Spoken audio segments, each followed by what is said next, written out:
না, ডেফিনিটলি আমি বলব যে কপি করা না, কারণ আপনি যদি প্রিভিয়াসলি 2010 এর পর থেকে আপনি 2019 বিফোর কোভিড যে আপনার হচ্ছে পিরিয়ডটা ছিল, কলকাতা বাংলা মুভিগুলো কিন্তু ম্যাক্সিমামই হচ্ছে সাউথ ইন্ডিয়ান মুভিগুলোর হচ্ছে আপনার রিমেক ছিল। বাট আমাদের দেশে যে মুভিগুলো এখন হচ্ছে, আমি যদি বরবাদের কথা চিন্তা করি, মোস্ট রিসেন্ট তাণ্ডবের কথা চিন্তা করি, আমাদের কিন্তু কোনো মুভি কিন্তু রিমেক হচ্ছে না।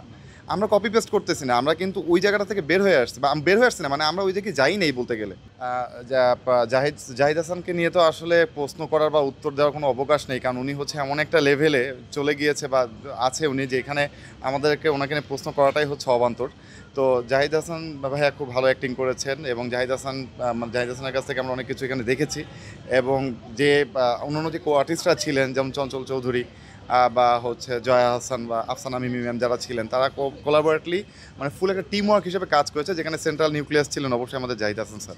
ডেফিনেটলি এটা যেহেতু একটা ট্রেন্ড শুরু হয়ে গিয়েছে, আমি মনে করি যে এরকম ধরনের হচ্ছে সবাইকে নিয়ে যদি একটা ফ্যামিলি ওরিয়েন্টেড কোনো মুভি করা হয়, আমার মনে হয় বাংলাদেশে আবার দর্শকরা অবশ্যই হলমুখে হবে, যেটা আমাদের হচ্ছে ইন্ডাস্ট্রির জন্য, ফিল্ম সিনেমা মানে ইন্ডাস্ট্রির জন্য এটা খুবই ফ্রুটফুল।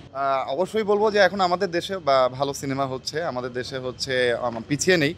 একটা অশ্লীলতার যুগ ছিল যেটা আমরা পার করে চলে এসেছি, আলহামদুলিল্লাহ এখন আমরা একটা ভালো পজিশনে আছি। তো আমরা যদি হলে এসে মুভি দেখি, আমাদের হচ্ছে অভিনয়শিল্পী যারা আছেন তাদেরকে উৎসাহিত করি, আমরা আরও ভালো কাজ পাবো ইনশাল্লাহ, যাতে আমরা পরবর্তীতে অন্য ইন্ডাস্ট্রির সাথে কম্পিট করতে পারি মুভি নিয়ে। এটা আমাদের বিশ্ব দরবারে যাবে মুভিগুলো, এটা আমি আশা করি ইনশাল্লাহ।